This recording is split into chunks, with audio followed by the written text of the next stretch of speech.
Okay, I keep forgetting to do a vlog, so I figured I'd just go ahead and do it. I have the carpet gremlins underfoot, so breaking things. I am in my art studio shed majigger thing.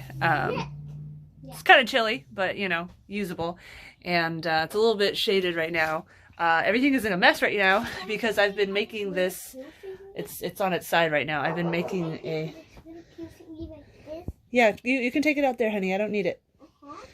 I have all this aquarium, like fake plant aquarium stuff that came when I got this used a while ago from somebody, and he was like, well, here's all this plant stuff. I don't like the fake looking plants at all. I think they're really ugly. So the kid's like, can I play with this? I'm like, sure. Anyway, yeah, it's still, you know, all discombobulated in here. I haven't really used my shed very much in months because it's been too freaking cold out here. Lovely dirty brush. But anyway, yeah, I've been making this. Yes, go take them. Go take them. Go. Anyway, I've been trying to make this aquarium tank majigger thing. It looks weird right now because it's on its side, but basically there's a couple of different accounts on. I mean, more than a couple. There's a bunch of different accounts on YouTube where all they do is make, you know, fancy aquariums and stuff like that. And can you stop digging in there, please? There's nothing for you in there. No, there's nothing. Link. Here, you can have the fake plants. Here. This is what you can have. Here you go. Oops. Take those. Now go. Anyway, and there's one called Serpa Designs, and he has this one that's like the best fire belly toad aquarium, whatever. And I've watched that video like 15 times.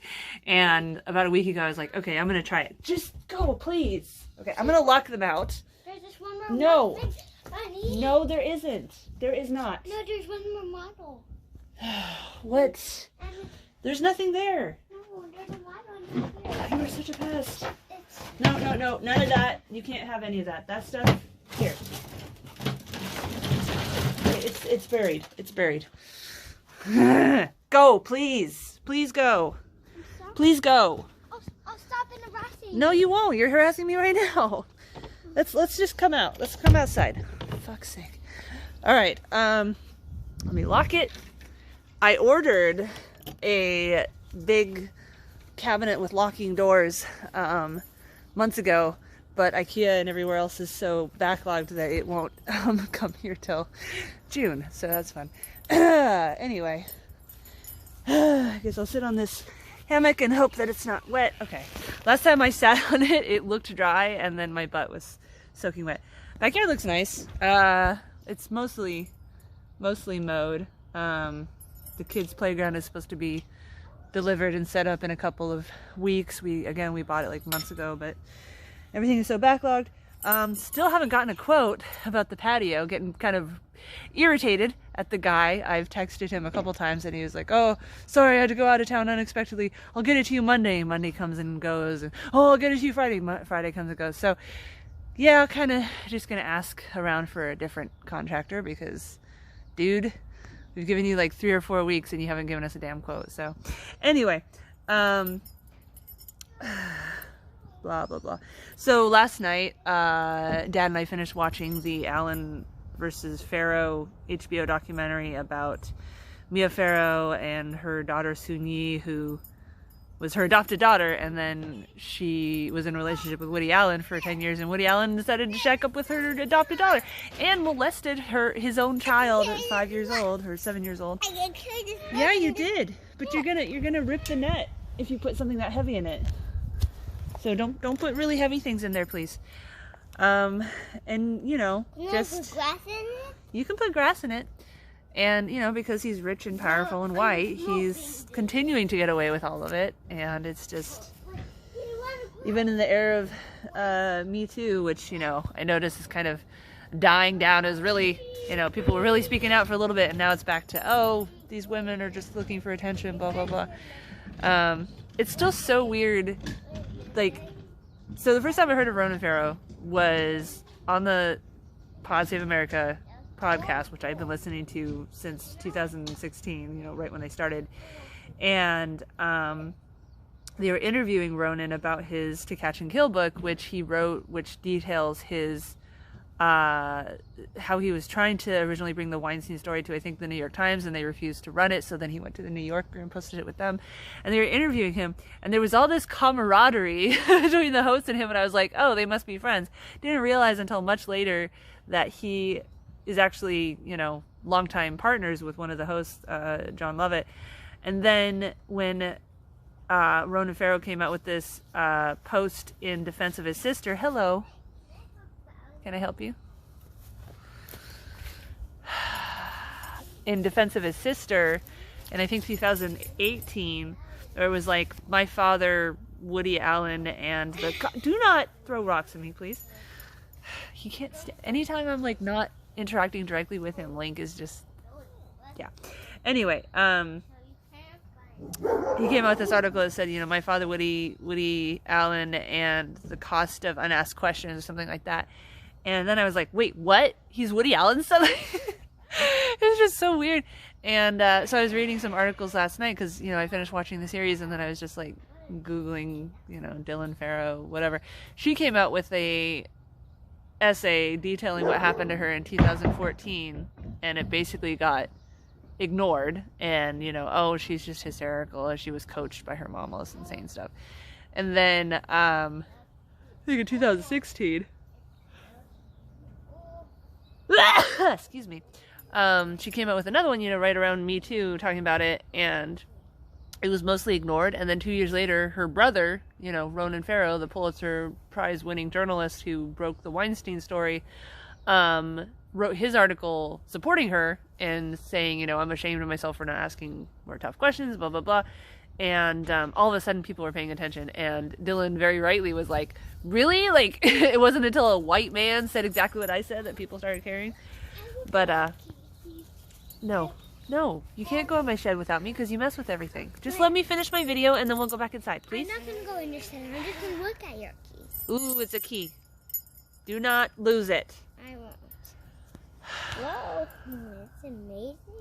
Can you please go, Link? I'm trying to record a video and you're very distracting. Plus, I don't really want to talk about incest and pedophilia and stuff right in front of him. Not that he would even know what those words mean.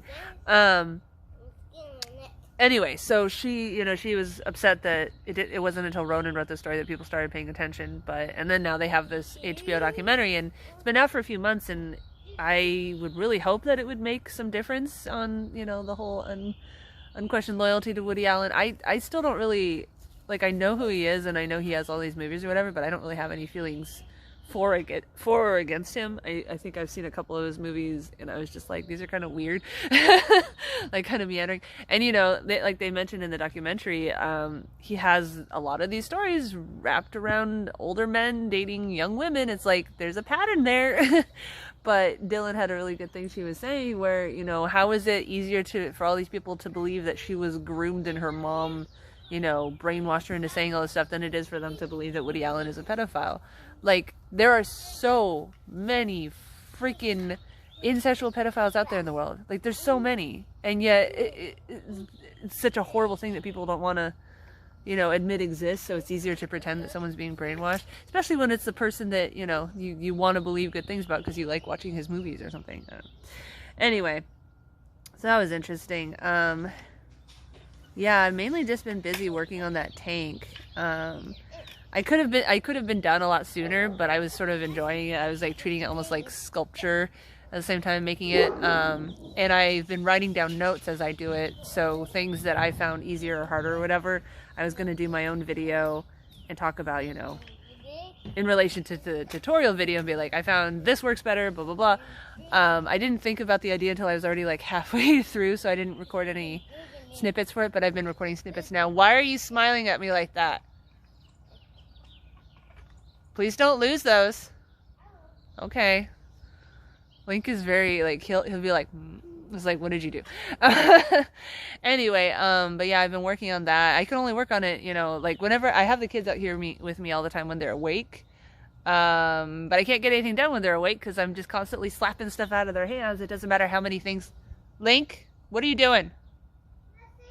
Why are you playing with my keys over there? As I was saying, I don't get anything done when I have the kids around because they're just constantly messing with everything. But when they go to bed, then I have like an hour or two to, you know, at least sort of concentrate. So I've been listening to podcasts and stuff like that while I work on whatever.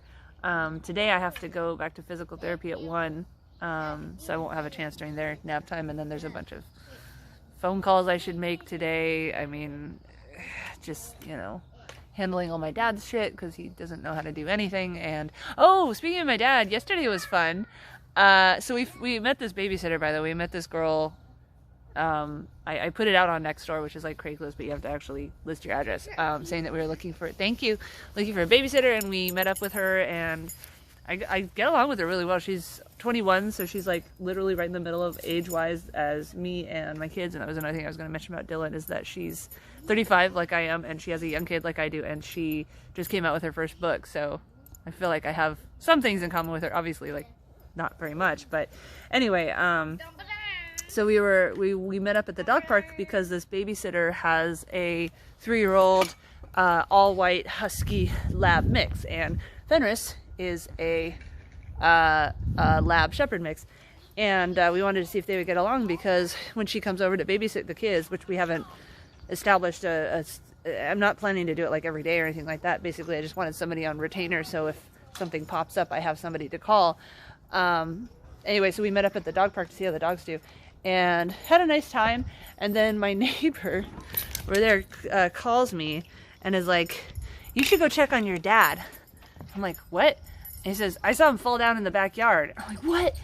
And I try calling my dad, and he doesn't answer his phone, which... Then go put it in the compost bin. Okay. Anyway, so I tried calling him, and he doesn't answer, but he doesn't know how to use phones or anything. Anyway, so that by itself is not that alarming. But, you know, so I'm like trying to drive home, and it's like a 15-minute drive, 10-minute drive, but of course I'm hitting every light, and I'm just like, when I'm really in a hurry to get home and I'm having a hard time like not freaking out, I'll like count through every stoplight and be like 1, 2, 3, waiting for it to change. And Lane kept going, "Why are you counting, Mommy?" But anyway, so the whole time I'm driving home, and I'm just like thinking of, you know, all these people, including my mom, who are saying, you know, "I don't think your dad's going to live much longer once your mom dies. Like, he's, you know, very codependent and everything. He's probably going to pass after her." And, you know, I don't, he doesn't, like, it's not like he's like not getting out of bed all day or anything like that, but, you know, I do worry about that. So anyway, we're driving home, and I'm like trying not to imagine him sprawled out on the floor, dead of a heart attack or stroke or whatever. Okay, that sounds good. Anyway, we get home. I tell the kids I'll be right back, like leaving them in the car, and I go inside, and I'm just like running through the house, "Dad, Dad," no answer. And I'm just like, "Oh my God, where is he?" And I start coming out in the backyard, and right as I walk out the back door, he walks in, and he's like, "Why are you all, you know, excited?" I was like, "The neighbor said you fell." He's like, "Oh, I just tripped." But it was just, I don't know. I was hoping that it was nothing, but at the same time, there was, you know, concern that maybe he had fallen and gotten hurt or whatever. Because my dad he's always had bad balance. So, you know, I remember years ago we were riding bikes when we first moved to Portland, and he turned a corner too fast, and he fell over and like landed against a fire hydrant, and like he wasn't too hurt, but I mean he could have easily fallen and really hurt himself or whatever. So that was like a whoa. Anyway, it turned out fine, but it was just, you know, alarming. And I'm like dreaming about my mom like every freaking night, and it's not anything too devastating, but it's mainly like, it's a lot of the same dreams I had when my best friend Angel died of a heart attack in 2009, where basically, was it 2009, 2001? I can't remember what year it was. But anyway, I would just have all these dreams where she would like log in online and be like, "Oh no, it was a mistake, I never died." And so it's like I have the same thing with my mom, where it's like she'll come downstairs and I'll be like, "Wait, didn't you die?" She's like, "Oh no, I'm alive." It's like, "But I thought you were dead." No, you dreamed it or something. Like, it's just so trippy. Our subconsciouses, yeah, that's the right word, are just so, you know, our mental survival tactics that we all have. You know, going back to the pedophilia and stuff, you got repression, you got, you know, all these things, and yet, you know, Dylan still has all these triggers where a picture of Woody Allen pops up. Woody Harrelson looks like a creep too, though.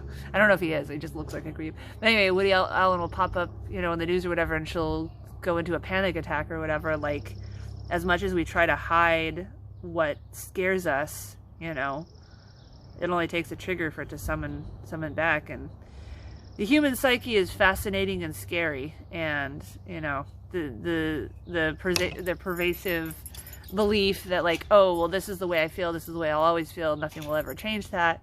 Like, everybody changes how they feel over the years, and some people change drastically, and sometimes they change for the better, sometimes they change for the worse. So, yeah. Anyway, there was some other thing I was gonna talk about, but I don't know what it was.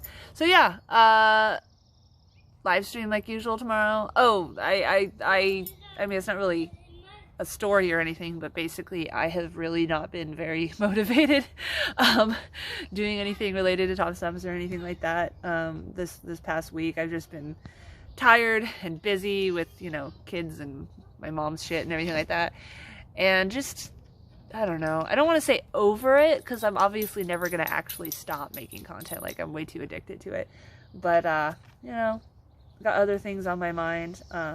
I keep having the thought that if I do keep working at Link's channel and, you know, trying to grow it and everything like that, like, it's only going to take one, you know, popular article from one of the many cabal of haters that follow me from everywhere to link Topless Topics to his channel, and then, you know, be like, oh my god, his mom is a top free activist, therefore his channel should be banned, or like, I don't know. Who knows? We all know that different rules apply to me that don't apply to anyone else. But we'll cross that bridge when we come to it. Alright, I'm gonna go inside and keep working on my tank, and maybe someday actually have it ready for frogs to move in. That'd be fun. Bye.